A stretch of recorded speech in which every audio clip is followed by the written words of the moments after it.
Hello viewers, আমার YouTube channel থেকে সবাইকে স্বাগতম। আজ আমি তোমাদের জন্য একটি নতুন ভিডিও নিয়ে হাজির হয়েছি। একটি হেলিক্যাল গিয়ার তৈরির প্রক্রিয়া বা কার্যপ্রণালী ধাপে ধাপে তুলে ধরা হলো। গিয়ার, স্পার গিয়ার তৈরির কার্যপ্রণালী, spur gear manufacturing process. Design ও ড্রয়িং প্রস্তুতকরণ। গিয়ারের প্রয়োজনীয়তা অনুযায়ী ডিজাইন করা হয়। দাঁতের সংখ্যা, মডিউল, ডায়ামিটার, মুখের প্রস্থ ইত্যাদি। ক্যাড সফটওয়্যারের মাধ্যমে নির্ভুল ডিজিটাল ড্রয়িং তৈরি করা হয়। উপাদান নির্বাচন। সাধারণত ব্যবহৃত ধাতু mild still, alloy still, brass, bronze অথবা প্লাস্টিক হালকা ব্যবহারের জন্য।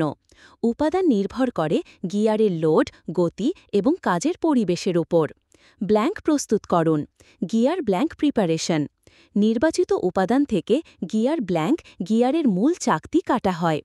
এটি সাধারণত ল্যাথ মেশিনে ঘুরিয়ে গোলাকৃতি আকারে তৈরি করা হয়। হব কাটিং বা দাঁত কাটা। হবিং, সবচেয়ে সাধারণ ও দ্রুত পদ্ধতি। একটি কাটিং টুল হব দিয়ে দাঁত কাটা হয়। শেপিং, একটি কাটা দাঁত বিশিষ্ট টুল ব্যবহার করে দাঁত গঠন করা হয়।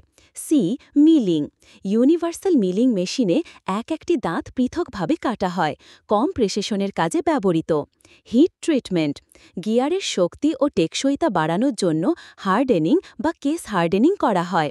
সাধারণত গিয়ার দাঁতের পৃষ্ঠকে কঠিন করা হয় যাতে তা ক্ষয় না হয়। ফিনিশিং প্রসেস, গ্রাইন্ডিং বা হোনিংয়ের মাধ্যমে দাঁতের মুখ মসৃণ করা হয়। এতে শব্দ কমে এবং গিয়ারের পারফরমেন্স বাড়ে।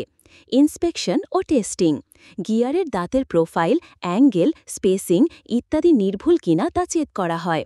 প্রয়োজন হলে গিয়ার টেস্টিং মেশিনে চালিয়ে দেখা হয়। ফাইনাল অ্যাসেম্বলি বা প্যাকিং, গিয়ার যদি অন্য কোনো যন্ত্রাংশের সাথে যুক্ত হয় তাহলে অ্যাসেম্বলি করা হয়।